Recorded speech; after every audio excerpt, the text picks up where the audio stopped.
Climb through the clutter, these are the hard facts.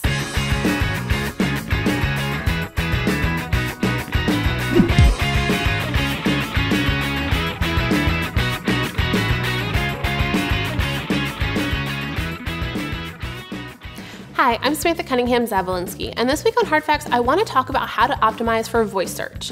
Doesn't it seem like these days there's always a new platform, algorithm, or technology that we're being forced to optimize for and ultimately evaluate and edit our strategy for? Well, unfortunately, that's the case this week on Hard Facts as well, because we're talking about voice search. It's no longer enough to think about just optimizing for desktop and mobile.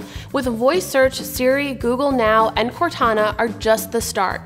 In 2014, over half of the teenage population and 40% of adults use voice search on a daily basis, and in 2020, it's projected to be 50% of daily searches.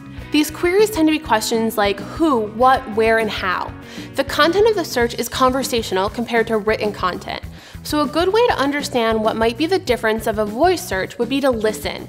Listen to those around you and how they're referencing your product and your service.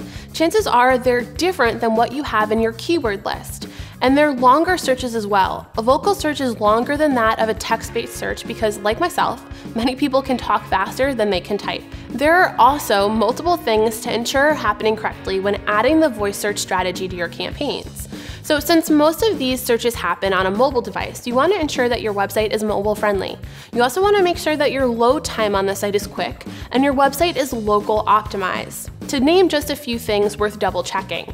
But local optimization is worth checking since many of these searches will be in regards to your business information and directions. When creating these strategies for keyword lists and ad copy, remember to review CNET's complete list of commands. They have a really good resource that lists what you can do with, for example, Siri, OK Google, and Cortana commands. And also make sure you're reviewing your phrase match report to identify opportunities, but most important, make sure that you test, and you guessed it, test some more. That's just another example of how a hard fact turns into a solid strategy. Like, tweet, or comment below on a topic you'd like me to cover, and I'll see you next week.